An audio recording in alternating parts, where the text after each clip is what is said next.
कि गरीबी इस दुनिया का सबसे बड़ा टीचर है। जो वो सिखा देता है ना, कोई भी टीचर आपको कितना भी एजुकेशन ले लो आपको सिखा नहीं सकता है। इंडिया में लोग इस इंडस्ट्री में 3 तरीके से आते हैं, लपेट से, चपेट से और पेट से। तो ऐसा बोलते हैं कि मिडिल क्लास में जो लोग बिलोंग करते हैं उनके पास ज्यादा चॉइस नहीं होते हैं। कोई गलत नहीं था लेकिन कोई सही भी नहीं है। सेम हालात जो आज मार्केट में है ना, ये जो लोग ला के मार्केट में इस इंडस्ट्री के बारे में बोलते हैं वो सब अंधे के हाथी है। तो हर फील्ड के अंदर अच्छे लोग और बुरे लोग हैं, लेकिन मेरा तो एक ही बोलना है कि अगर बुराई दिखाई दे रही है ना, इसका मतलब अच्छाई कहीं ना कहीं जीवित है। डायरेक्ट सेलिंग के 2021 में जो गवर्नमेंट ने रूल्स लाए हैं उस रूल्स भी यही बोलती है कि अगर आप किसी को जोड़ रहे हैं, ज्वाइन करा के पैसे ले रहे हैं, ये डायरेक्ट सेलिंग है ही नहीं।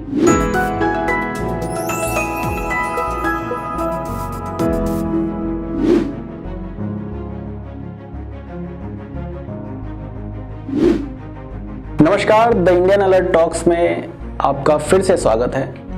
आज हमारे बीच जो गेस्ट हैं उनका परिचय शायद शब्दों में या लाइंस में उसको कवर करना थोड़ा सा मुश्किल होगा, तो इसलिए मैं बहुत ज़्यादा तो बोलूँगा नहीं, लेकिन वो सक्सेसफुल बिजनेस कोच हैं, एक मोटिवेशनल स्पीकर हैं और आज वो बहुत रिक्वेस्ट के बाद हमारे बीच आए हैं बिकॉज जिस टॉपिक पर हम लोग आज बात करने जा रहे हैं और उनकी जर्नी से बेहतर किसी की जर्नी हो नहीं सकती। उस टॉपिक को समझने के लिए मैं वो रिवील नहीं कर रहा हूँ बिकॉज उनके शब्दों में और उनकी कहानी के बीच जब हम उसको समझेंगे तो शायद ज़्यादा बेहतर समझ पाएंगे।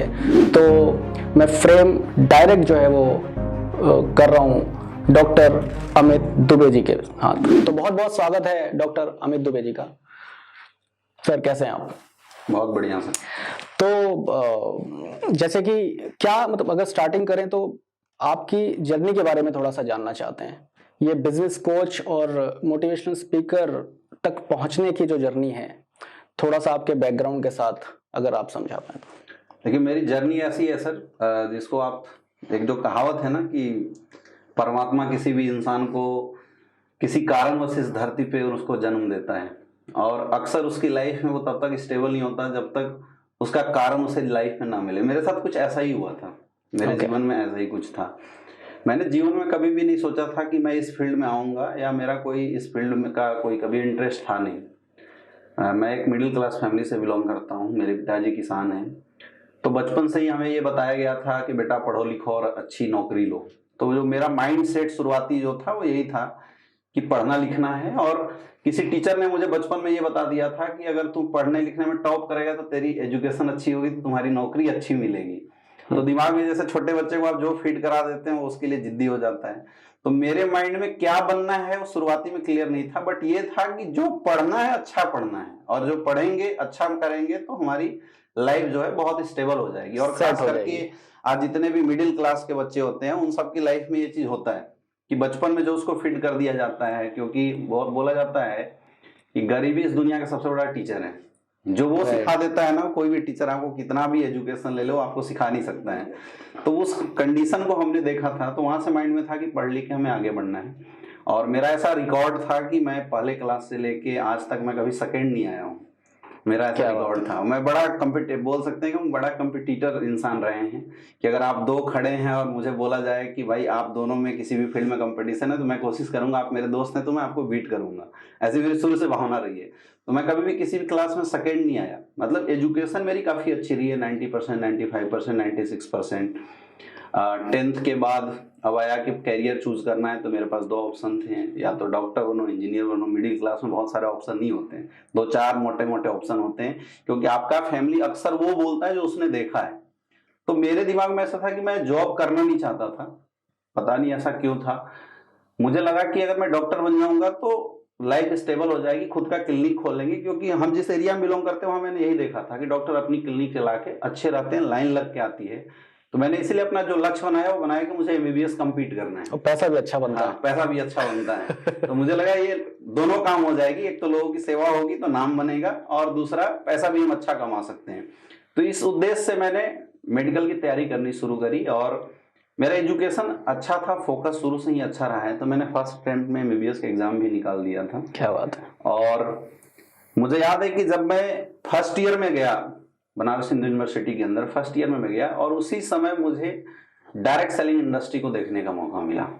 ये था मेरी लाइफ का एक्चुअल देखा जाए तो ये था मेरी लाइफ का एक टर्निंग पॉइंट। हाँ, मुझे लगता है कि शायद, सॉरी मैं टोक रहा हूँ आपको, हाँ। मुझे लगता है कि इंडिया में शायद ही कोई होगा जो ये डायरेक्ट सेलिंग से वाकिफ नहीं होगा और कोई मतलब किसी ना किसी तरीके से तो जुड़ा होगा। हाँ, खास करके 2000 के बाद जितने स्टूडेंट होंगे, हाँ, और अगर मैं उनकी बात करूं तो कोई ऐसा स्टूडेंट नहीं होगा 2000 के बाद का पढ़ने वाला जिसने कॉलेज लाइफ में इस इंडस्ट्री को नहीं देखा होगा। हाँ, अब मुझे पता है कि आप भी अगर अपनी लाइफ की इस प्रोसेस से गुजरे हैं तो कहीं ना कहीं आपकी भी टकराव जरूर हुई। हाँ, मेरे कई सारे दोस्त ऐसे थे और मैं गया हूँ वो जो सेमिनार्स होते हैं, हाँ, उन सेमिनार तक मैं पहुंचाया गया हूँ। हाँ, बल्कि अगर मैं जिक्र करूँ तो 2004 में जो है हम लोग ग्रेजुएशन कर रहे थे, तब हमारे एक मित्र ने मैं कंपनी का नाम तो नहीं लूंगा, वो कंपनी ज्वाइन की, आईटी फील्ड से कुछ रिलेटेड थी, तो और बहुत घनिष्ठ मित्र थे, तो उनको मना भी नहीं कर सकते थे, तो वो बुलाते थे और सेमिनार में जो है वो लेकर के जाते थे। उनका था कि भाई 5 लोगों को लेकर के जाना है, तो वो चलना है तुमको, ठीक है, वो उसके बाद करना जो भी कुछ। उसके बाद उस दौर में कैसेट चलती थी, तो अपने पास वॉकमैन हुआ करते थे, तो वो कैसेट जो है वो ला करके जो भी स्पीकर्स की होंगे या जो भी उनके मेंटोर्स होंगे, तो वो कैसेट्स भी घर में हमें पूरी सुनाई गई हैं, हमने पूरी सुनी है। तो मैं वही बोल रहा था कि उस दौर से लेकर के जो है शायद इंडिया में मुझे लगता नहीं है किसी ना किसी तरीके से डायरेक्ट सेलिंग से हर कोई जुड़ा ही हुआ है। सॉरी जी, उसी दौर में मुझे ये इंडस्ट्री को देखने का मौका मिला था। और जैसा बोलते हैं ना कि शुरुआती दौर में इंडिया में लोग इस इंडस्ट्री में 3 तरीके से आते हैं, लपेट से, चपेट से और पेट से। हाँ, लपेट का मतलब इमोशन में आ जाते हैं, किसी रिश्तेदार ने पकड़ के उसको ज्वाइन करा दिया, बोलते रिलेशन में आ जाते हैं, और तीसरा कुछ काम नहीं होता है। तो मेरा भी वैसे ही था, कोई मेरे जानने वाला था, उस बंदे ने पकड़ा, इस इंडस्ट्री के बारे में बताया और मैं आ गया। बट उस समय मेरा इतना अच्छा फोकस बहुत ही अच्छा था, तो मैं पढ़ाई कर रहा था, मैंने उसी में फोकस किया था। लेकिन मीनवाइल जैसे एक होता है ना कि एक मिडिल क्लास का बच्चा जब कॉलेज में जाता है तो क्या करता है, अपने खर्चे निकालने के लिए पेरेंट्स सपोर्ट करे, या तो कोचिंग पढ़ाता है या तो आप देखते होंगे पार्ट टाइम में कुछ काम करता है। तो मैं भी ऐसी कुछ सोच रहा था, तो मुझे लगा कि यार मैंने यहाँ पे शुरुआत कर ही दी है, मैं इसमें थोड़ा सा इंटरेस्ट लेके कर लेता हूँ, जो हमारी एजुकेशन के अलावा जो टाइम होता था उस टाइम को मैं इसमें दे देता हूँ। और इस तरीके से मैं इस फील्ड की तरफ थोड़ा सा अपना इंटरेस्ट दिखाना शुरू किया। और मैं आज अगर सोचता हूँ तो मैं तो ये बोलता हूँ कि ये विधाता की मर्जी थी कि वो मुझे बार बार इंडिकेट करके इस फील्ड की तरफ लाने की कोशिश कर रहा था। नहीं तो मैंने जीवन में कभी नहीं सोचा था कि मुझे, क्योंकि मैं शुरुआती दौर से मुझे प्रेजेंट करना अच्छा लगता था, लीडरशिप मुझे अच्छी लगती थी, लेकिन लीडरशिप के धंधे में मैं जाऊंगा, उसके बिजनेस में मैं जाऊंगा, ये मैंने कभी जीवन में नहीं सोचा था। तो उस तरीके से मैं इस इंडस्ट्री के अंदर आ गया और इस इंडस्ट्री का जुनून ऐसा चढ़ा, इतनी मतलब इसके अंदर मुझे अच्छाइयाँ दिखाई देना शुरू कर दी। अभी हम डिस्कस करेंगे क्या क्या वो चीज़ें हैं कि धीरे धीरे मैं इस इंडस्ट्री का हो गया।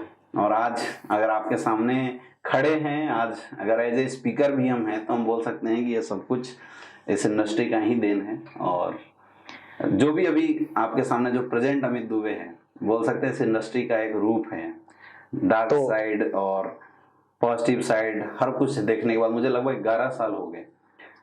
एक समय ऐसा जुनून चढ़ा कि मुझे ऐसा लगा कि अगर मैं 5 साल MBBS करूंगा तो मेरा 5 साल MBBS में लगेगा, 3 साल इंटर्नशिप में लगेगा, 3 साल मेरे लग जाएंगे करीब MSMD करने में, तो 12-15 साल लग जाएंगे। मेरी फाइनेंशियल कंडीशन ऐसी मजबूत नहीं थी, पेरेंट्स सपोर्ट कर पाए।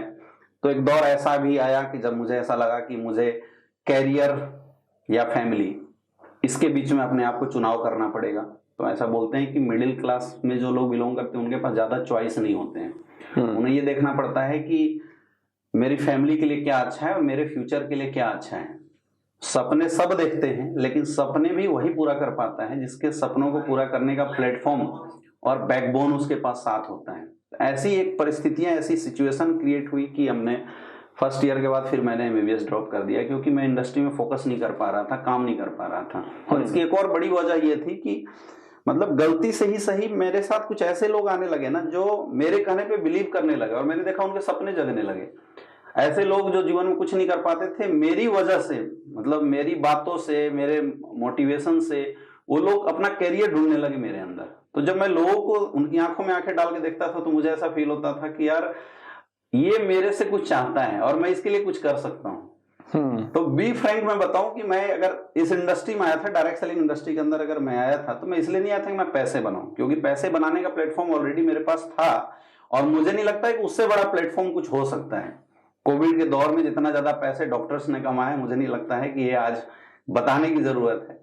तो मेरे पास पैसे कमाने के लिए मैं स्टेबल था, बट वो जो लोगों के अंदर झांकने के बाद जो इच्छा दिखाई दे रही थी मुझे, और उनकी जो मेरे से एक्सपेक्टेशन मुझे नजर आ रहा था, ये एक बहुत बड़ी वजह बनी कि मैं फिर इस इंडस्ट्री की तरफ ज्यादा रुझान के साथ देखना शुरू किया। अब जब मेरी एजुकेशन हर्डल आने लगी तो फिर मैंने बेटर ये चूज किया कि मैंने फिर अपनी एमबीबीएस की पढ़ाई को छोड़ के मैंने जनरल एजुकेशन, जनरल डिग्री के लिए मैंने अप्लाई किया। मैं जनरल कोर्स मैंने किया, मैंने वहाँ से पीजी डॉक्टरेट किया है मैंने वहाँ से। लेकिन जो फिर उसके बाद जो मेरा लाइफ का जो टर्निंग पॉइंट रहा ना, वो डायरेक्ट सेलिंग की तरफ रहा। तो आपने जैसे जब जिक्र किया एमबीबीएस का, तो आपने कहा कि दो ही पर्पस थे उसके, एक तो लोगों की मदद कर पाए और दूसरा पैसा कमा पाए। एमबीबीएस आपने छोड़ दिया, लेकिन ये डॉक्टर का पीछा आपने छोड़ा नहीं। हाँ, और जो बाकी दो चीजें हैं जो आपकी बातचीत से निकल के आया, तो पहला तो पूरा हो गया। आपने कहा कि आप में बहुत सारे लोग ऐसे थे जो अपना करियर ढूंढने लगे, तो वो आपकी सोशल सर्विस हो गई। हाँ, पैसा बना लिया उतना जितना डॉक्टर बना पाता। अगर मैं अपने मतलब अब इसको सॉरी जो है कि वो वाला डॉक्टर अमित दुबे जितना पैसा बना पाता, इस डॉक्टर अमित दुबे ने उतना पैसा बना अगर मैं उससे अगर मैं कंपैरिजन करके देखूं, क्योंकि इसका कंपैरिजन इस तरीके से मैं करता हूं कि जो मेरे बैचमेट थे, हाँ, आज वो जिस फाइनेंशियल पोजीशन में है, जिस फाइनेंशियल कंडीशन में है आफ्टर एमबीबीएस एमडी करके, उससे लगभग 10 से 20 गुना मेरे पास पैसे हैं। नहीं करूंगा। ठीक है। और जो लाइफ स्टाइल अभी मैं इस इंडस्ट्री के माध्यम से मेंटेन करता हूँ, मेरे जो प्रोफेसर्स हैं वो भी बोलते हैं, उस समय तो सब खूब गाली दिए मुझे, और दोस्त तो आपको पता ही है कैसे होते हैं एमबीबीएस वाले। ठीक है, तो मतलब इतना पॉज वो जो है आईटी और ईडी वाले नहीं सुनेंगे शायद। ठीक है, अच्छा है। तो मतलब ये इंटरेस्टिंग है, अगर चाहे ये कोइंसिडेंटली ही हुआ हो, लेकिन अभी आपसे जब चर्चा करते हुए समझ में आया कि ये डेस्टिनी भी हो सकता है कि आप एमबीबीएस में गए थे। नहीं, मुझे बड़ा कोइंसिडेंस जो है वो उस चीजों में लग रहा है कि आप जब एमबीबीएस में गए, आप डॉक्टर बनना आपके प्रारंभ में था, ठीक है, तो आप वहां से डॉक्टर नहीं बने, तो आपने डॉक्टर का लेकिन पीछा कैसे भी नहीं छोड़ा। ठीक है, पैसे आपने बना ही लिए हैं। ये एजुकेशन मैंने इसलिए भी नहीं छोड़ा। कई लोग मुझे बोलते थे कि सर आपने पढ़ाई बिल्कुल क्यों नहीं छोड़ा, क्योंकि मुझे ऐसा लगता है कि एजुकेशन सिर्फ सर्टिफिकेट नहीं देता है, एजुकेशन एक कॉन्फिडेंस भी देता है। राइट। तो ये मेरे अंदर शुरू से ही था और ये वजह थी कि मैं छोड़ नहीं पाया। तो मैंने वो प्रीफर किया कि मेरा एजुकेशन भी रहे, और शुरुआती में वो बिलीव नहीं होता है ना, क्योंकि हम इंडस्ट्री के लिए नए थे। इस बॉडी के अंदर क्या होता है मुझे अभी भी सब कुछ पता है, लेकिन इंडस्ट्री में क्या होता है मुझे कुछ जानकारी नहीं थी। तो एक डर भी था, ऐसा भी मान सकते हैं कि एक डर भी था कि सपोज यहाँ सफल नहीं हुए तो क्या करेंगे। मुझे याद है मेरे नाना जी थे, वो मुझे बोलते थे कि बेटा अगर तू गरीब परिवार में पैदा हुआ है ना, तो तुझे ऊपर की डाल तब पकड़नी चाहिए जब नीचे की डाल पे तेरा पैर हो जाए। अब इस बात में क्या मतलब कितनी बड़ी सच्चाई है वो मुझे नहीं पता, लेकिन मेरे नाना जी मेरे बहुत अच्छे मतलब गुरु थे, तो मुझे बताते थे।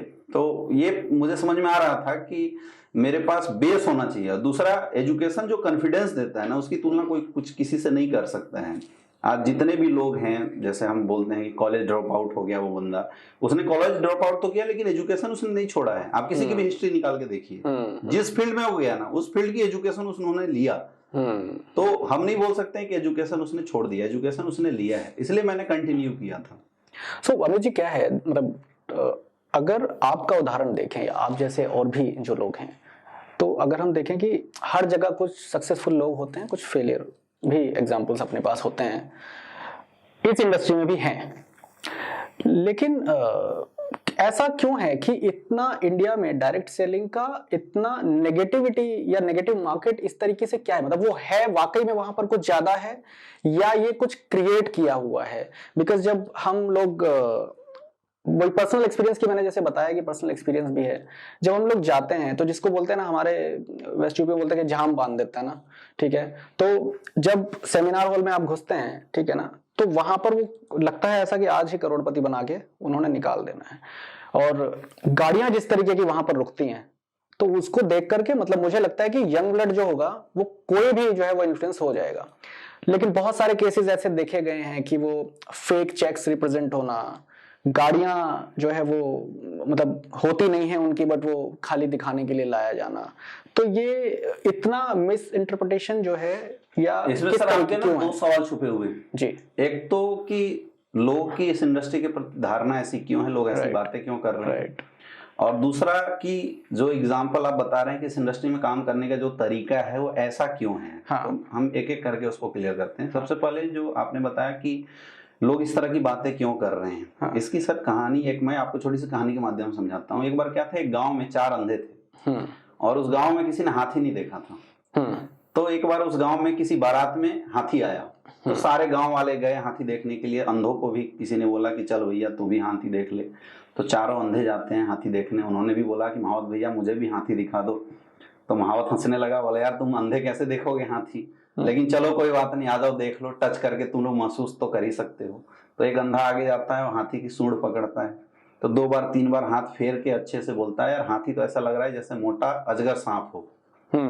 फिर दूसरा बोलता है कि अच्छा रुक जा मैं भी देखता हूँ। वो जाता है तो उसके पकड़ में हाथी की पांव आते हैं।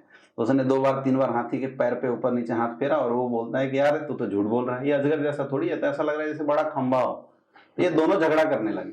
तीसरा फिर आता है, उसने बोला रुक जाओ अभी, लेट मी वेरीफाई, मुझे अब वेरिफिकेशन करने दो। तो उसके पकड़ में हाथी का कान आता है।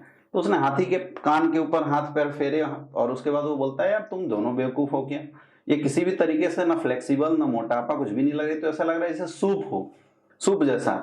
और चौथा बोलता है कि अच्छा रुक जाओ मैं वेरीफाई करता हूँ, क्योंकि तीनों में पंगे हो गए। वो पकड़ता है तो उसके पकड़ में हाथी की पेट आती है। तो पेट पे हाथ फेरता है चारों तरफ, 2 बार 3 बार फेरता है और बोलता है तुम तीनों के तीनों बेवकूफ हो, हाथी ना सांप जैसा है, ना हाथी सूप जैसा है, ना हाथी खंबे जैसा, हाथी तो ऐसा है जैसे बड़ा ट्रंक हो। अब मेरा एक छोटा सा सवाल है, कौन गलत था चारों में? जिसने जैसा एक्सपीरियंस किया उन्होंने वैसा उसके हाथी के बारे में बताया, तो कोई गलत नहीं था। तो क्या हम बोले कि हाथी सांप जैसा है, तो हम क्या बोले कि हाथी खंबे जैसा है। कोई गलत नहीं था लेकिन कोई सही भी नहीं है। सेम हालात जो आज मार्केट में है ना, ये जो लोग ला के मार्केट में इस इंडस्ट्री के बारे में बोलते हैं वो सब अंधे के हाथी हैं। ये सब इस इंडस्ट्री को जिस रूप में जिन्होंने देखा ना, वो इंडस्ट्री के बारे में वैसी बातें कर रहे हैं। और इसकी सबसे बड़ी वजह है वो है प्रॉपर नॉलेज ना होना। जब लोगों के पास जानकारी नहीं है, ये जितने भी आज के डेट में आप इन्फ्लुएंसर देख रहे हैं, मेरे से कई बार कई लोगों ने बोला, आज पूरे हिंदुस्तान में लगभग 20 लाख से ज्यादा लोगों की मेरी टीम है, मैं इस इंडस्ट्री को रिप्रेजेंट करता हूं। तो कई लोगों ने मेरे से बोला कि सर आप लाइव लाके क्यों नहीं कुछ बोलते हैं। मैंने बोला कि अब समय कभी आएगा तो बताएंगे, लेकिन मैं ऐसे बोल नहीं सकता, क्योंकि वो बात वही हुई कि भैंस के आगे बीन बजाए। जब जानकारी नहीं है और उसके बाद लोग अंधों के जैसा अनुभव करके अगर अपनी अपनी बातें बोल रहे हैं, तो उसमें मेरा बोलना किसी भी तरीके से सही नहीं है। तो सर जो लोग इस इंडस्ट्री के बारे में विभिन्न बातें कर रहे हैं ना, वो लोग हैं जिन्होंने जिस रूप को देखा वही बोल रहे हैं। जैसे सर डायरेक्ट सेलिंग का जो एक्चुअल मतलब क्या है ये किसी को नहीं पता। कोई किसी इन्वेस्टमेंट प्लान में जुड़ गया तो वो बोलता है कि यार डायरेक्ट सेलिंग का मतलब होता है पैसा लगाओ, लोगों का लगवाओ, लोगों को जोड़ो, काम हो गया। Correct. कोई इसको मेंबर बनाने का बिजनेस बोलता है, कोई फंसने फंसाने का बिजनेस बोल रहे हैं। तो जिसकी जैसी अनुभव, और इसमें किसी को हम गलत भी नहीं बोल सकते हैं, कोई मतलब मुझे गाली न दे कि वो मेरे बारे में गलत बोल रहा है। जिन्होंने जैसा अनुभव किया वो इसकी डिफिनेशन वैसे लेके बैठा हुआ है। लेकिन समझने वाली बात यह है कि किसी के बोलने से कोई भी इंडस्ट्री उस रूप में नहीं हो जाता है। आपको समझना पड़ेगा कि इंडस्ट्री का वास्तविक स्वरूप क्या है, और उसके लिए आपको इसका नॉलेज होना चाहिए, इसके बारे में लोगों को जानकारी होनी चाहिए। दूसरा चीज जो आपने बताया कि जो हम लोग एक विकृत रूप ले देखते हैं, जहां पे झूठ का सहारा लिया जाता है, जहां पे फ्रॉड तरीके से काम करने, हमें मतलब जाने के बाद एक बंदे को खुद महसूस होगा कि यार यहाँ दिखावटी चीजें ज्यादा चल रही है। तो सर विकृति हर जगह है। मैं मानता हूं कि आज ये इंडस्ट्री अगर बदनाम भी है तो इन्हीं लोगों की वजह से। कई डायरेक्ट सेलर मेरे से जब बोले कि सर आप किसी को जवाब क्यों नहीं देते, मैं एक ही चीज बोलता हूँ, तुम सब सुधर जाओ, अपने आप लोगों को जवाब मिल जाएगा। हर जगह गलत है, लेकिन किसी जगह के गलत हो जाने से कोई इंडस्ट्री खराब नहीं हो जाता। आप मुझे बताइए किस फील्ड के अंदर गलती नहीं है? क्या सारे डॉक्टर अच्छे हैं? आए दिन न्यूज में आपको आता है किसी ने किडनी का रॉकेट कर दिया, कोई किसी का किडनी एक निकाल के बेच दिया। हो रहे नहीं हो रहे, वहां भी तो स्कैम हो रहा है। आप देखिए कितनी सारी फिल्में बनी हुई है डॉक्टरों के स्कैम पे, हर जगह स्कैमर बैठे हुए हैं। क्या सारे जो नेता हैं वो सारे अच्छे हैं? वहां भी भ्रष्टता है। तो हर फील्ड के अंदर अच्छे लोग और बुरे लोग हैं, लेकिन मेरा तो एक ही बोलना है कि अगर बुराई दिखाई दे रही है ना, इसका मतलब अच्छाई कहीं ना कहीं जीवित है। तो हमें उन बुराइयों को फोकस करने के बजाय उन अच्छाइयों पे फोकस करना पड़ेगा और लोगों को ये जानकारी देना पड़ेगा कि सही चीज क्या है, सही स्वरूप क्या है। ये नॉलेज जिस दिन लोगों को मिल जाएगा, लोग अपने आप समझ जाएंगे कि सही क्या है, गलत क्या है। तो इसी से जुड़ा एक अभी सोशल मीडिया पर बहुत बड़ी कंट्रोवर्सी जो है, और दो बहुत बड़े इन्फ्लुएंसर्स, हम शायद सामान्य लोगों के लिए बात कर सकते हैं कि उनको जानकारी नहीं होगी या उन्होंने विषयों को ठीक से नहीं पढ़ा होगा या नहीं जांचा होगा, लेकिन जो कंट्रोवर्सी पिछले दिनों आई सामने, उसमें दोनों ही इन्फ्लुएंसर, नाम लेने में भी कोई बुराई नहीं है, संदीप माहेश्वरी और विवेक बिंद्रा के बीच जो कंट्रोवर्सी हुई, तो वो दोनों ही बड़े इन्फ्लुएंसर हैं, एजुकेटिव हैं और अपने अपने फील्ड के महारथी हैं। तो उसमें से उन जो वो कंट्रोवर्सी है, उनमें से डॉक्टर अमित दुबे किसके पक्ष में है, या आपका क्या सोचना है उस कंट्रोवर्सी के ऊपर? देखिए, इस मुद्दे पे तो मैं एक्चुअल में बात नहीं करना चाहता था। मेरे पास कम से कम 5 लाख से ज्यादा मैसेजेस और मेल पड़े थे जब लोगों ने बोला सर आप अपने यूट्यूब से इसके बारे में अपनी राय दीजिए, क्योंकि वो मतलब दोनों अलग ही पक्ष की बातें हो रही हैं। एक इंसान वो है, क्योंकि मैं जानता हूँ पर्सनली संदीप माहेश्वरी जी को, हम लोग बहुत छोटे थे तब से मैंने उनको देखा है, उनको हमने सुना है, और विवेक बिंद्रा जी का भी बहुत बड़ा कंट्रीब्यूशन रहा है। ये जो कंट्रीब्यूशन है वो किसी भी तरीके से हमारे इंडस्ट्री से रिलेटेड नहीं है। अच्छा, किसी भी चीज के अंदर अगर कोई भी अगर विकृति आती है ना, ये उस चीज से रिलेटेड है। रियल सच्चाई यही है। हमने कुछ और सोच के किसी भी चीज की शुरुआत करी, और अगर हम धीरे धीरे उन चीजों को मैनिपुलेट करते हुए चले जाएंगे और उसकी वजह से अगर किसी का लॉस होगा, तो लोग धीरे धीरे वॉइस रेज करेंगे। ये इस पक्ष से रिलेटेड है। दोनों अपनी अपनी जगह पे बात सही बोल रहे हैं, लेकिन मेरा ऐसा मानना है, और मुझे लगता है इस बात से लोगों को ये समझ में आ जाएगा कि मेरा ऐसा मानना है कि जीवन में आप कोई भी काम कीजिए, आपके काम से किसी का नुकसान नहीं होना चाहिए। अगर आपके काम से किसी को लॉस हो रहे हैं, आपको किसी के नुकसान हो रहे हैं, तो मुझे लगता है कि वो काम गलत माना जाता है। और अगर आपके काम से किसी को बेनिफिट होता है, किसी को कोई नुकसान नहीं होता है, तो आपका काम सही काम माना जाता है। डायरेक्ट सेलिंग इंडस्ट्री में भी जो विकृति है ना, यही तो विकृति है। वो बड़ा, जब संदीप माहेश्वरी जी ने वो पॉइंट उठाया था, वो मुद्दा जब उठाया था, तो मैं सबसे ज्यादा खुश हुआ। मेरे पास कई लोग बोले यार वो तो एमएलएम के बारे में बोल रहे हैं। मैं बोला एमएलएम के बारे में नहीं बोल रहे हैं, वो एमएलएम स्कैम के बारे में बोल रहे हैं। वो उन लोगों के बारे में बोल रहे हैं जो एमएलएम के नाम पे गलत करते हैं, वो उनके बारे में बातें कर रहे हैं। और मुझे लगता है कि चाहे वो जो भी हो, कितना भी बड़ा इंसान हो, अगर आम लोगों को लूटने का काम करे, आम लोगों को ठगने का काम करे, आम लोगों को मैनिपुलेट काम करने का काम करे, तो उसके विरोध में आवाज उठनी चाहिए। जो गलत है सो गलत है, किसी भी इंडस्ट्री के अंदर। हमारी इंडस्ट्री में भी आज अगर आवाजें उठती है तो मैं उसको पक्षधर हूं, और मैं लोगों को समझाने की कोशिश करता हूं कि आप समझिए सही क्या है, गलत क्या है। आप किसी इन्फ्लुएंसर को मत देखिए कि वो क्या बोल रहा है, ये हमें समझना पड़ेगा सही क्या है, गलत क्या है। जैसे मैं आपको एक जनरल चीज बताता हूँ, डायरेक्ट सेलिंग इंडस्ट्री का मतलब क्या है। डायरेक्ट सेलिंग इंडस्ट्री एक एडवांस बिजनेस मॉडल है। जैसे पुराने दौर में क्या होता था, वस्तु विनिमय चलता था। आपने चावल अच्छा उगाया और मैंने नील की खेती करी। आप सुनते पुराने हड़प्पा मोहनजोदड़ो की सभ्यता में भी ऐसा होता था। तो हम क्या मार्केट में जाते थे, हम आपसे चावल लेते थे, आपको नील की खेती देते थे, इसको वस्तु विनिमय बोलते थे। बिजनेस ऐसे ही होता था। बाद में 19वीं शताब्दी के दौर में फ्रेंचाइजी सिस्टम मार्केट के अंदर आया। 1860 के करीब में फ्रेंचाइजी सिस्टम मार्केट में आया था। जब रुपए पैसे का लेन देन आ गया, मुद्रीकरण जब हो गया, मुद्रा का एक्सचेंज शुरू हो गया, तो बिजनेस वर्ल्ड थोड़ा अपग्रेड किया। वहां पे फ्रेंचाइजी सिस्टम आने लगा। जब कोई इंसान अच्छा प्रोडक्ट बनाता था, वो लोगों को फ्रेंचाइजी देता था कि आप मेरे बदले प्रोडक्ट लोगों को बेचना शुरू करो। क्या ये बेचने का माध्यम है? अब बेचने के लिए सपोर्ट करने के लिए एडवर्टाइजमेंट का सिस्टम आया, बाजार का सिस्टम आया, या जो भी आज आप देखते हैं एडवर्टाइजमेंट मीडिया का दौर आता है, डिजिटल मीडिया का लोग सहारा लेते हैं। सेम वैसे ही डायरेक्ट सेलिंग इंडस्ट्री भी बेचने का एक सिस्टम बनाया गया था। जैसे इस इंडस्ट्री का मेन कॉन्सेप्ट क्या है, use the product, get the result, then share your experience. और ये हर जगह होता है। एक मॉल के अंदर आप जाइए, तो मॉल के अंदर अगर आपने कोई सामान परचेज किया तो परचेज के बाद मॉल वाला बोलता है सर आपको हम एज ए मेंबर रजिस्टर कर देते हैं, आप कोई भी सामान खरीदेंगे तो आपको एक कुछ पॉइंट ऐड हो जाएंगे, उस पॉइंट को या तो बाद में आप रिमीट करा सकते हैं या तो आपको इसके बदले कोई गिफ्ट मिल जाएगा। ऐसा होता है नहीं होता है क्या? ये it is the selling technique. तो वैसे ही 1886 में कैलिफोर्निया की कंपनी थी कैलिफोर्निया परफ्यूम लिमिटेड, उसने एक कॉन्सेप्ट लाया था। उसने ये बोला था कि हम क्या करते हैं, हम एडवर्टाइजमेंट में पैसे खर्च नहीं करेंगे, हम इन्फ्लुएंसर्स में पैसे खर्च नहीं करेंगे, हम लोगों के थ्रू ये प्रोडक्ट मार्केट में लेके जाते हैं।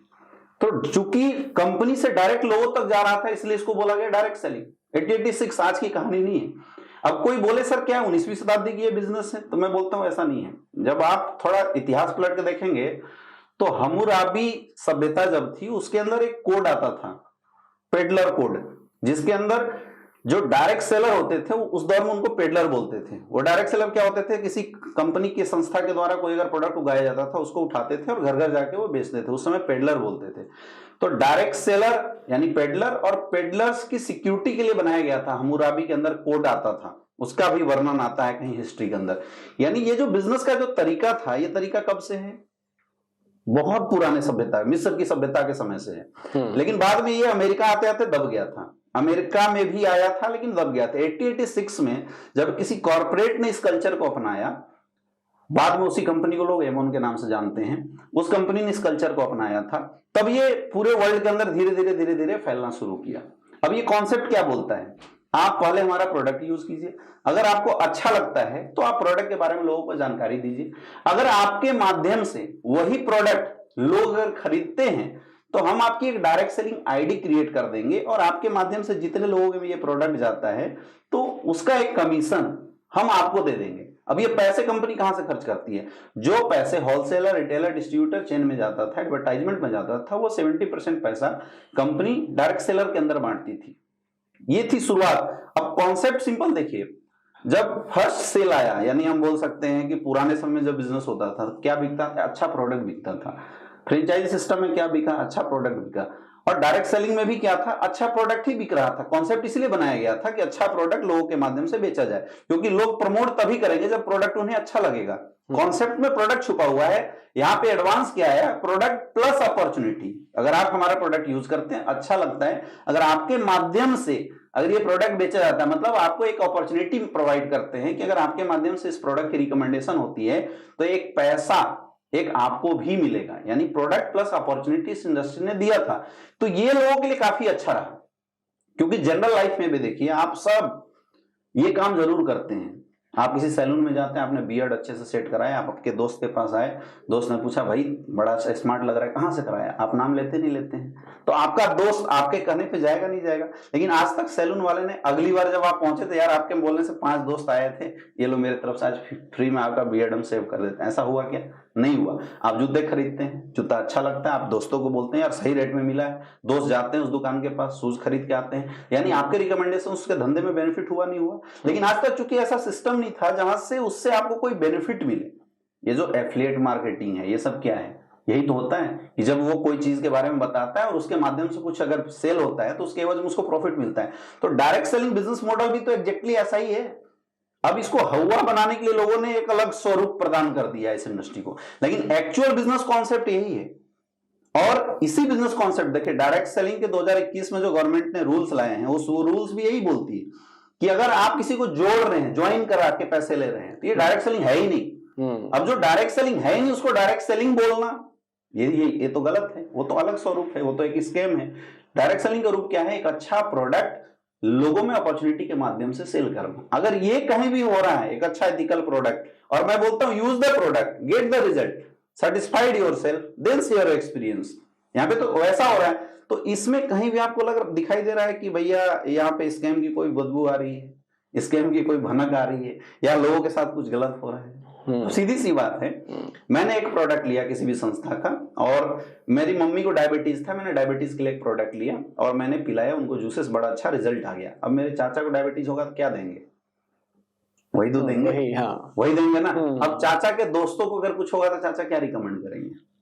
तो जो जनरल मार्केट में रिकमेंडेशन होता था, अगर उसको एक बिजनेस मॉडल का स्वरूप दे दिया इस इंडस्ट्री ने, तो इसमें कुछ अलग नहीं है।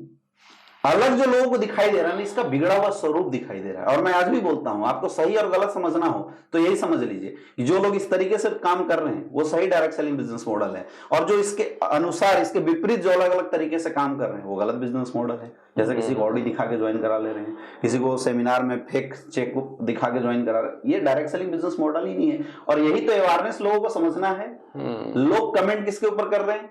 बिजनेस मॉडल के ऊपर कर रहे हैं, जबकि कमेंट किस पे होना चाहिए? सही गलत पे होना चाहिए। आप लोगों को ये तो बता रहे हो ये गलत है, ये नहीं बता रहे हो इसका सही स्वरूप क्या है। सही स्वरूप बताएंगे तो शायद जो पब्लिक आंख बंद करके भाग रही है ना, वो शायद वो अच्छे से समझ पाएगी इन चीजों को। मैं उसी प्रश्न पर बल्कि आ रहा था कि आपने इतिहास बड़े अच्छे से समझाया, कॉन्सेप्ट और मॉडल भी जो बहुत ही खूबसूरती से रखा आपने। लेकिन कुछ लोग ऐसे जो शायद अभी कुछ फर्म से, कुछ कंपनी से जुड़े होंगे, इस मॉडल से जुड़े होंगे, बट शायद संतुष्ट नहीं होंगे। कुछ लोग जो शायद उस प्रोसेस में होंगे जो सेमिनार हॉल्स में ले जाए जा रहे होंगे, कुछ लोग जो फ्यूचर में आने वाले होंगे। तो वो अगर वो पता कैसे करें, वो क्या बेसिक्स हैं कि वो पता करें कि अगर कोई गलत कंपनी है तो उससे बचा जा सके, वो क्या कुछ अगर 2-3 पॉइंटर्स आप सजेस्ट कर सकें? अच्छा, ये जो स्वरूप है ना सर, ये हिंदुस्तान में ही ज्यादा है। जो एक्चुअल में सच्चाई बता रहा हूँ, जब आप फॉरेन डायरेक्ट सेलिंग को देखेंगे तो लगभग 35 लाख करोड़ का बिजनेस है पूरे वर्ल्ड वाइड इंडस्ट्री के अंदर। 35 लाख करोड़ का बिजनेस है ये इंडस्ट्री का, इतना बड़ा स्वरूप है। हिंदुस्तान में लगभग 25,000 करोड़ की इथिकल डायरेक्ट सेलिंग है। क्या हुआ था 1995 में इंडस्ट्री जब इंडिया के अंदर आई थी तो कुछ लोगों ने क्या फील किया, कुछ लोगों ने फील किया कि जब हम किसी को प्रोडक्ट देते हैं ना तो थोड़ा ज्यादा टाइम लगता है उसको खरीदवाने में। आज के डेट में सर देखिए, मैक्सिमम लोगों की जो स्कैम में फंस जा रहे हैं, जैसा आपने अभी पूछा कि स्कैम में फंस जा रहे हैं, तो इससे हम कैसे लोगों को बचा सकें नॉलेज से। और वो नॉलेज क्या है हमें समझना पड़ेगा कि एक सही डायरेक्ट सेलिंग कंपनी और एक MLM स्कैम वाली कंपनी का हम चुनाव कैसे करें, दोनों में डिफरेंशिएट क्या है। सबसे पहली बात कि जो स्कैम है, जैसे आप स्कैम कंपनियों में देखेंगे तो वहां पे ज्यादा फोर्स लोगों के जोड़ने पे दिया जाता है। वहां पे ज्यादा बातें ना मनी पर्सपेक्ट पे आपको करता हुआ ज्यादा दिखाई देगा। लोग प्रोडक्ट सर्विसेज की बातें ज्यादा नहीं करेंगे, कमाने की बातें ज्यादा करेंगे।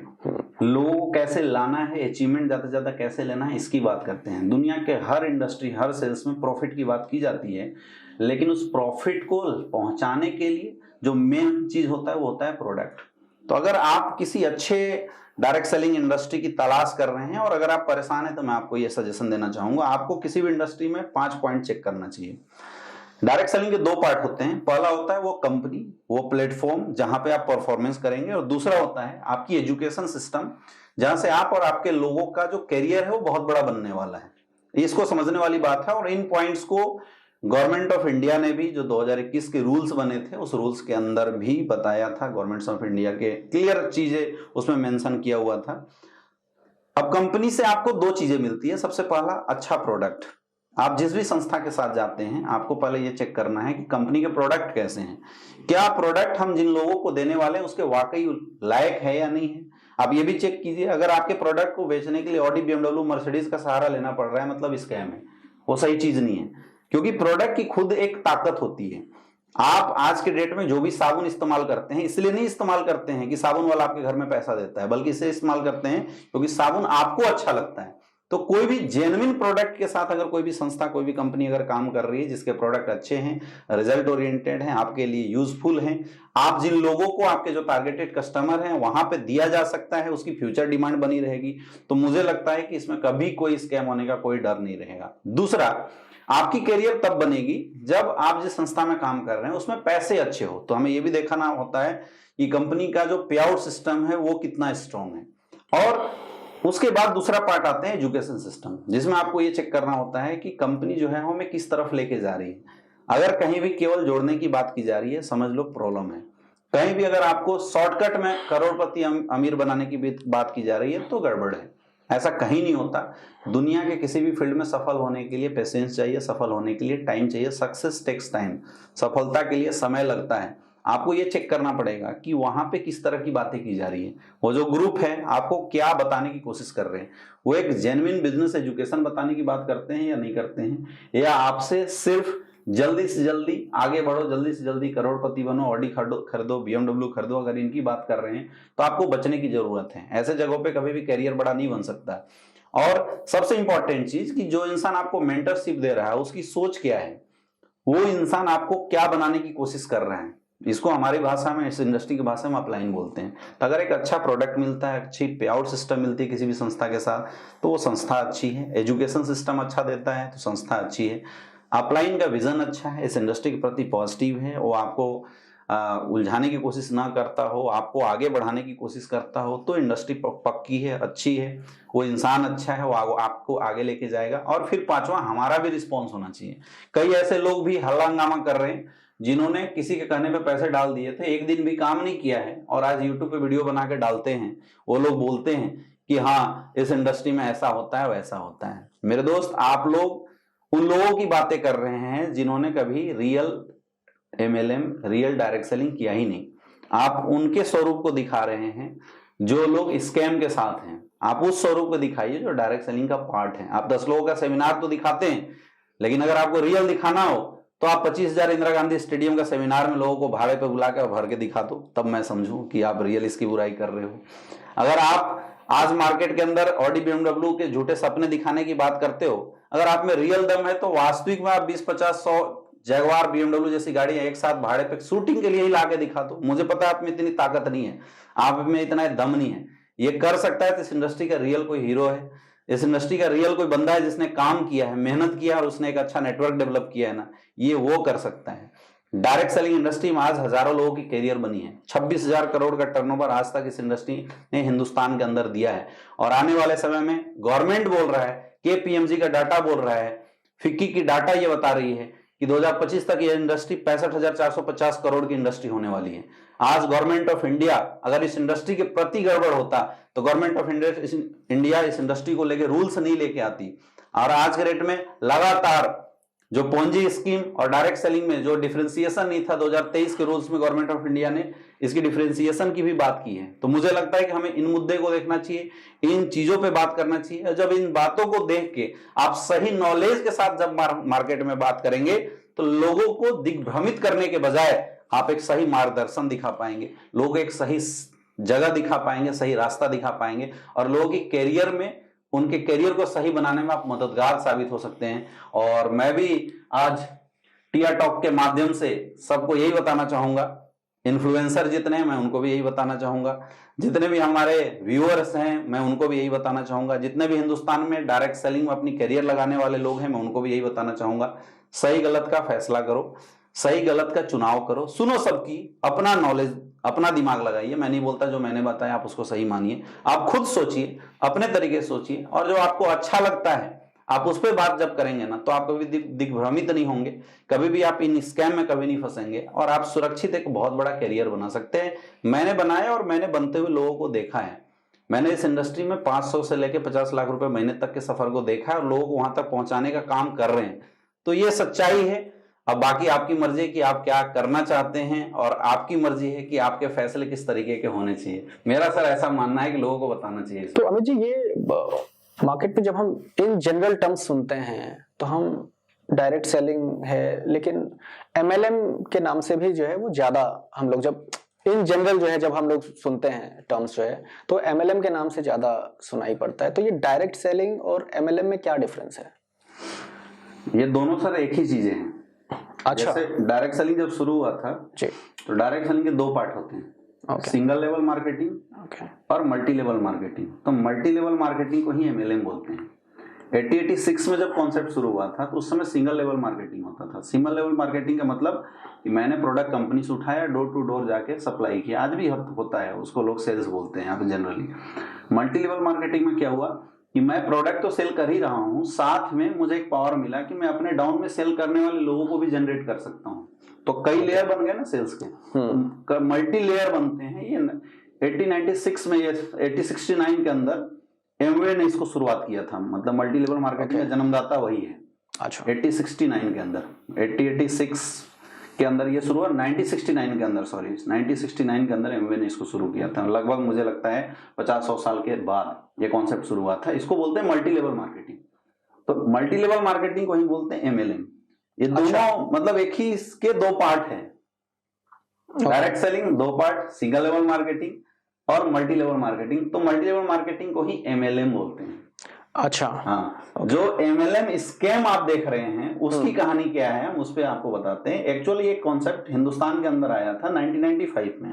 अच्छा, तो जो इथिकल कंपनियां थी जो वर्ल्ड वाइड लेवल पे इसको मैनेज कर रही थी और अच्छा बिजनेस कर रही थी, मुझे लगता है कि हिंदुस्तान में आने से पहले ये इंडस्ट्री लगभग 1 लाख करोड़ से ऊपर की टर्नओवर कर रही थी पूरे वर्ल्ड वाइड लेवल पे। जब इंडिया के अंदर आई 1995 में, 1995 में आई थी, तो ये कॉन्सेप्ट जैसा था वैसी आया था, use the product get the result share your experience. लेकिन यहाँ पे जो कुछ गड़बड़ गलत लोग थे, उन लोगों ने देखा कि जब हम किसी को ये बोलते हैं कि आप जी मेरा प्रोडक्ट ले लो, तो थोड़ा जोर लगाना पड़ता है, क्योंकि सेल्स के अंदर क्या होता है, रिजेक्शन होता है। हर सेल्स के अंदर रिजेक्शन होता है। आप जूते खरीदने जाते हैं, 10 जूते देखते हैं, एक पसंद आता है, उसके बाद भी दाम अच्छा ना लगा तो निकल जाते हैं। तो दुनिया के हर सेल्स के अंदर रिजेक्शन आता है। तो जब सेल में रिजेक्शन आता था ना, तो लोगों को बड़ा तकलीफ होता था, क्योंकि शुरुआती दौर में इस इंडस्ट्री में अच्छे प्रोफाइल नहीं आए थे, नॉर्मल लोग थे। दूसरा, जब लोगों ने ये बताना शुरू किया कि ये जूते तो है, लेकिन जूते को अगर आप ले लेते हैं तो साथ में आपको लाखों कमाने की अपॉर्चुनिटी मिल जाएगी, तो पब्लिक बड़ा अट्रैक्ट होने लगी। अब ये गलती अगर एक तरीके से देखा जाए तो आम पब्लिक की भी है। भ्रष्टाचार में जितने दोषी अधिकारी होते हैं, उतना दोषी भ्रष्टाचार करने वाले लोग भी होते हैं जो उस अधिकारी को पैसा देते हैं। उसी प्रकार डायरेक्ट सेलिंग का जो बिगड़ा हुआ स्वरूप है, इस बिगड़े हुए स्वरूप में वो लोग भी दोषी हैं जो लोग इसमें इन्वॉल्व हो रहे थे। क्योंकि जब कोई प्रोडक्ट लेके जा रहा था तो लोग समझ नहीं रहे थे, लेकिन जैसे प्रोडक्ट के साथ वो लाखों की अपॉर्चुनिटी देता था, तो लोग उस प्रोडक्ट को, बिना काम के प्रोडक्ट को भी खरीद लेते थे। तो यहाँ पे जो 2, 4, 5 साल के अंदर लोगों ने अनुभव किया, मैं तो बोलता हूँ जो लालची लोग थे, जो घटिया डायरेक्ट सेलर थे, उन्होंने अनुभव किया कि जब भी हम अपॉर्चुनिटी की बात करते हैं तो प्रोडक्ट झट से सेल हो जाता है, तुरंत पॉकेट से पैसा निकल जाता है। क्योंकि हिंदुस्तान में ना लालच का कॉन्सेप्ट बहुत अच्छा चलता है, और मैं ऐसे भी मानता हूं ग्रीडी फैक्टर्स दुनिया की सबसे मजबूत फैक्टर मानी जाती है। आप कहीं भी ग्रीडी फैक्टर्स डाल दीजिए, कुछ भी काम आसानी से हो जाता है। तो इन लोगों ने इसका नाजायज फायदा उठाया, और 2000 के दशक में जितनी भी कंपनियां उन्होंने लॉन्च किया, वही लोग जो सीखे थे 5 साल, वो निकल के बाहर मार्केट में इन्होंने कंपनी बनाना शुरू किया। क्योंकि डायरेक्ट सेलिंग के लेके हिंदुस्तान में कोई गाइडलाइन थे नहीं, तो MCA के अंदर रजिस्टर होती थी, कंपनियां फट से बन जाती थी। लोगों ने कंपनियां बनाना शुरू कर दिया, और जो वहां पे लोगों ने शुरू किया वो बोला यार प्रोडक्ट तो से ज्यादा तो अपॉर्चुनिटी बिक रहा है। क्योंकि जब इंडस्ट्री आया था इंडिया में, तो बोला जाता है India was the biggest market for direct selling, और अभी भी है। India will be the biggest market for direct selling. बोला जा रहा है कि पूरे वर्ल्ड में जितना बड़ा मार्केट, 3 लाख करोड़ की इंडस्ट्री अगर पूरे वर्ल्ड में है, तो इंडिया उसमें सबसे आगे जाने वाला है, ऐसा माना जा रहा था। क्यों? क्योंकि यहाँ पे पॉपुलेशन बहुत ज्यादा है। अगर पॉपुलेशन बहुत ज्यादा होगी तो कंज्यूमर हमारे यहाँ बहुत ज्यादा होते हैं, प्रोडक्ट खूब बिकेगा। दूसरा, यहाँ पे बेरोजगारी बहुत ज्यादा है, और जब बेरोजगारी ज्यादा है तो रोजगार का ऑप्शन ज्यादा बिकेगा। वही था अपॉर्चुनिटी पार्ट जो इस इंडस्ट्री के साथ इन्वॉल्व था। तीसरा, यहाँ के लोग इमोशनल होते हैं। इमोशन में क्या होता है कि रेफरेंसेस जल्दी काम आ जाते हैं, और विदेशों में ऐसा रेफरेंसेस काम नहीं आते जितना इंडिया के अंदर आता है। जितने रिश्ते यहाँ पे निभाए जाते हैं, दोस्त दोस्त के कहने पे दारू पी जाता है, दोस्त दोस्त के कहने पे सुट्टा मार लेता है, बाहर ऐसा नहीं होता है। यहाँ पे इमोशन से बहुत सारी चीजें हो जाती है, इमोशन के दम पे करोड़ों की डील हो जाती है हिंदुस्तान के अंदर। बाहर ऐसा नहीं होता, वहां लोग दिमाग से और इथिक्स के साथ करते हैं, यहाँ के साथ वो रूल्स लागू नहीं होता। और जो सबसे ड्रॉबैक था वो था एजुकेशन की कमी होना। तो लोगों ने देखा कि जब मार्केट बहुत बड़ा है तो हम फिर ऐसा करते हैं, ज्यादा उसको बेचते हैं जो यहाँ पे बिक रहा है। That was the opportunity. लोगों ने फिर बाद में प्रोडक्ट को बोला, प्रोडक्ट को मारो गोली, अपॉर्चुनिटी बेचते हैं। फिर डायरेक्ट सेलिंग के नाम पे लोग प्रोडक्ट हटा के केवल अपॉर्चुनिटी बेचना शुरू कर दिए। तो 2000 के बाद कई ऐसी कंपनियां थी जो मार्केट के अंदर आई, और उन लोगों ने क्या शुरू किया, उन लोग घटिया प्रोडक्ट उठा के ले आए, 500 की साड़ी सूट उठा के ले आया, 10,000 में लोगों को बेचना शुरू कर दिया। या ऑनलाइन एजुकेशन क्रिएट कर दिया, नेट के ऊपर एजुकेशन डाल दिया, हाँ जी ये कोर्स है 20,000 में मिलेगा, ये कोर्स 20,000 में तुम खरीदोगे तो बाहर से 2-4 लोगों को लाओगे तो तेरे पैसे वापस हो जाएंगे। ये जो स्कैंडल स्कैम शुरू हुआ था ओरिजिनल, ये 2000 के दशक में जितनी भी कंपनियां आई, क्योंकि उन्होंने business model direct selling MLM जैसा यूज किया था, इसलिए लोगों की नजर में यही लग रहा था। मैं अंधे हाथी वाली बात फिर यहाँ पे रिपीट कर रहा हूं, लोगों को ये लग रहा था कि ये डायरेक्ट सेलिंग ही चल रहा है। लेकिन आप थोड़ा सोच के देखिए, क्या ये वाकई डायरेक्ट सेलिंग था? नहीं था, नहीं था। क्योंकि हमारा कॉन्सेप्ट बोलता है यूज द प्रोडक्ट। पहले आप प्रोडक्ट यूज कीजिए, गेट द रिजल्ट। अब कोई प्रोडक्ट कब यूज करेगा? जब उसको नीड होगी, ऐसे तो यूज करेगा नहीं। लेकिन यहाँ क्या बोला गया कि प्रोडक्ट इसलिए लेना कि तेरे घर में ऑडी आ जाएगी, बोलते हैं ना कि हमारा साबुन केवल शरीर की सफाई करता है, लेकिन भैया ये साबुन तुझे ऑडी की सफाई कर, ऑडी दिलाएगा।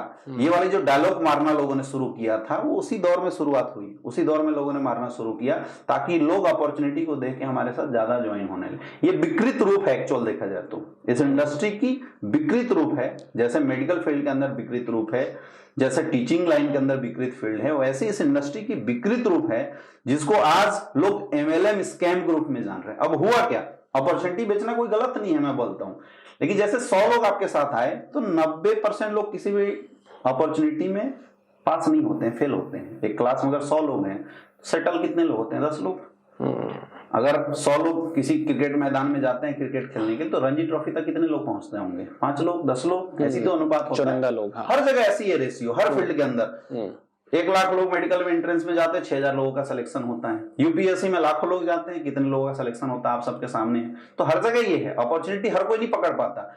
तो सारे लोग को अपॉर्चुनिटी नहीं मिला, तो 90% लोग जो थे वो फेल हो गए। मतलब जो अपॉर्चुनिटी जिनको मिला ही नहीं, जो पैसा नहीं कमा पाए। 10% जिन्होंने पैसा कमाया वो क्या कर रहे हैं? वो तो बल्ले बल्ले कर रहे हैं, वो मतलब खूब हल्ला हंगामा कर रहे हैं। लेकिन 90% लोग जिन्होंने पैसा नहीं कमाया, वो जब मार्केट में आए ना, तो वो महसूस करने लगे भैया मैं ठग लिया गया, वो महसूस करने लगे मुझे लूट लिया गया। और ये सच्चाई है। उनको ऐसे ऐसे प्रोडक्ट पकड़ा दिए कि जो किसी काम के नहीं थे, हवा बेच दिया गया, उनके साथ हुआ गलत। और ये जो 90% लोग थे ना, इन लोगों ने मार्केट में जाकर फैलाना शुरू किया, ये तो स्कैम है, स्कैंडल है, ये तो लूटने का बिजनेस है, ये तो फंसने फंसाने का बिजनेस है। ये जो हंगामा आप सुन रहे हैं ना, ये उन्हीं 90% लोगों की है। मैं यहाँ दोनों की गलती मानता हूँ। उन 90% लोगों की इसलिए गलती मानता हूँ क्योंकि उन्हें यह समझना चाहिए था कि किसी भी इंडस्ट्री में जुड़ जाने से पैसे नहीं आते, वो समझ नहीं पाए। और मैं उन लोगों को भी गलती मानता हूं जिन्होंने ऐसी ऑर्गेनाइजेशन को जन्म दिया।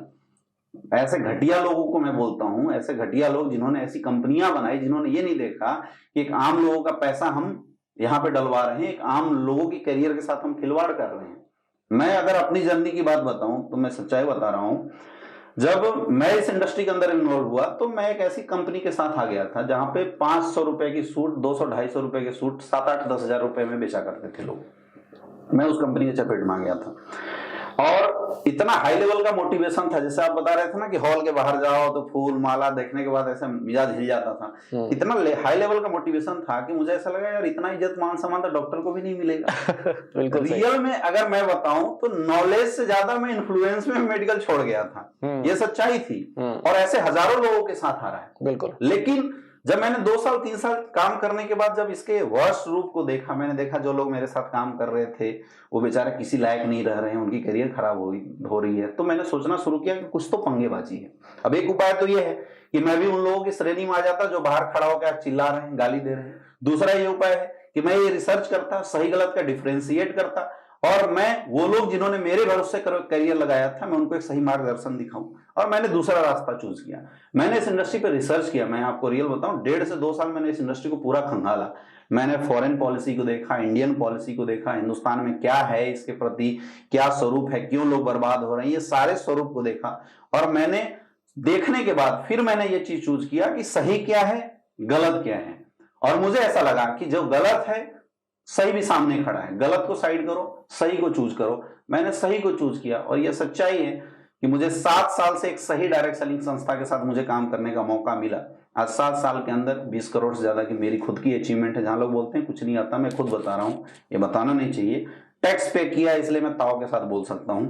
20 करोड़ से ज्यादा की मेरी अचीवमेंट रही इस इंडस्ट्री के अंदर। आज मेरी टीम में 100 से ज्यादा ऐसे लोग हैं जो करोड़पति हैं, जिन्होंने जीरो से शुरुआत किया था, जो 10,000 की इनकम करते थे। 100 से ज्यादा लोग मेरे नेटवर्क के अंदर आज करोड़पति क्लब में हैं। आज कम से कम 45 से ज्यादा लोग ऑडी, BMW, मर्सिडीज जैसी गाड़ियों के रियल अचीवर्स मेरे साथ हैं। 200 से ज्यादा लोग तो छोटी मोटी कार के अचीवर्स हैं। ये कार अचीवर्स मैं इसलिए नहीं बता रहा हूं, मैं इसलिए बता रहा हूं एक नॉर्मल इंसान जो अपनी करियर बर्बाद देखता था, वो अगर ये अचीवमेंट लिया है, ये बहुत बड़ी बात है। गाड़ियां लेना कोई बड़ी चीज नहीं है, हर कोई कर सकता है। लेकिन एक ऐसा इंसान जिसके घर में साइकिल था, अगर वो इस लायक बन जाता है कि कार मेंटेन कर सके, क्योंकि कोई बेवकूफी होगा जो बिना औकात का कार खरीदेगा, औकात बनाया तब कार खरीदा। तो यहां तक वो ये अचीवमेंट लिया ना, इट इज द टेस्टिमोनियल। तो ये दोनों स्वरूप हमने देखा है। अब मैं उन लोगों से बात करता हूं जो लोग इस इंडस्ट्री में के ऊपर उल्टा सीधा सवाल कर रहे हैं कि आप खुद जज करके देखो कि गलत है तो सही क्या है। और मुझे ऐसा लगता है इंडस्ट्री को गाली देने के बजाय हमें गलत चीजों को गाली देना चाहिए। जो गलत है उसके बारे में गलत राय दीजिए और ये भी बताइए सही क्या है। जैसे मैंने बताया, इस तरीके से सही शुरुआत होती है। तो आपने जो अभी विकृत रूप का जो वर्णन किया, तो हर एक चीज के दो एस्पेक्ट हैं आपने बताया कि, और वो हर फील्ड में होगा शायद, यहाँ पर भी है, डायरेक्ट सेलिंग में भी है। तो उस विकृत रूप को कम करने के लिए या उसकी जानकारी ज्यादा लोगों तक पहुंचाने के लिए, सही जानकारी ज्यादा लोगों तक पहुंच जाए, उसके लिए आपके क्या प्रयास हैं?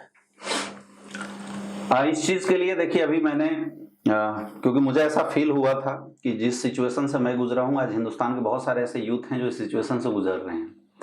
तो चूंकि मेरा लेवल ऑफ नॉलेज, मेरी क्यूरियोसिटी ऐसी थी, मैंने रिसर्च करके ये बहुत सारे पॉइंट निकाले। तो इस चीज के लिए मैंने अपनी पूरी नॉलेज को, मेरे 11 साल के अनुभव, 11 साल की नॉलेज को मैंने एक बुक के माध्यम से लोगों को आज देने का काम किया है, जिस बुक का नाम है डायरेक्ट सेलिंग, क्या, क्यों, कैसे। और ये एक बहुत अच्छी प्रयास है मेरी। मैंने ये बुक लोगों के माध्यम से लाने की कोशिश करी है। और आप ताजुब करेंगे, कोई भी ऑथर अगर किसी किताब को लिखता है तो फाइनेंशियल सोच के साथ लिखता है, लेकिन मेरा 1% भी इसमें फाइनेंशियल थॉट प्रोसेस रहा ही नहीं। मेरी पब्लिशर से बात हुई और मैंने पब्लिशर को बताया कि आपके पब्लिशिंग कॉस्ट के अलावा 1 रुपए की मुझे कोई बेनिफिट इससे नहीं चाहिए। और मैं वो बुक लेके आया हुआ हूँ और अभी मुझे लगता है कि 10-15 दिन के अंदर 10,000 से ज़्यादा कॉपी उसकी मार्केट के अंदर गई है। और जो भी इंसान इसको पढ़ रहा है ना, पढ़ने के बाद वो इंसान इस किताब के बारे में काफ़ी अच्छे वर्णन कर रहा है। इवन हमारे संस्था के मैनेजिंग डायरेक्टर थे, उन्होंने इस बुक को जब पढ़ा तो उन्होंने खुद बताया कि इंडस्ट्री का जो एक्चुअल स्वरूप है वो इस किताब के अंदर दिखाया गया है। तो मुझे ऐसा महसूस हुआ कि जिन वजह से मैं कभी भटका था, जिन वजह से मेरा कैरियर कभी अंधकार में इस इंडस्ट्री के अंदर दिखाई दिया था, वो सारे पॉइंट मैंने उस बुक के माध्यम से लोगों तक पहुंचाने का काम किया। लोगों को वो किताब भी दी है, आपके पास पड़ी हुई भी है ये बुक। ये है वो किताब जो डॉक्टर अमित दुबे ने लिखी है, डायरेक्ट सेलिंग, क्या, क्यों और कैसे। और ये बिल्कुल सही बात है कि हम करियर कोई भी सिलेक्ट कर रहे हो, उससे पहले पढ़ाई तो जरूरी है ही, बहुत जरूरी। थैंक यू अमित जी, आप आए और डायरेक्ट सेलिंग के हर एक एस्पेक्ट पे आपने खुल के बात की। और बिल्कुल सही बात है, आप किसी भी फील्ड में जाएं तो आप पहले उसके बारे में पढ़ लें, जानकारी ले लें और पूरे बुद्धि विवेक से फिर ऑब्वियसली चॉइस तो फिर आप ही का है, आपको किधर जाना है। और जैसे आपने वो डायरेक्ट सेलिंग की कुछ बेहतरीन लाइंस का जिक्र आपने बार बार किया, उससे अच्छा क्लोजर जो है आज के इस हमारे अंक का नहीं हो सकता। तो मैं चाहता हूं कि अगर हम लोग साथ में एक बार बोल करके जो है इस एपिसोड का यहाँ पर अंत कर दें। क्या वो लाइन थी सर? एथिकल डायरेक्ट सेलिंग क्या बोलता है? Use the product, get the result, then share it with people, and then share it with people. Thank you for watching, lots of love. मिलते हैं टिया टॉक्स के अगले अंक में। Thank you so much.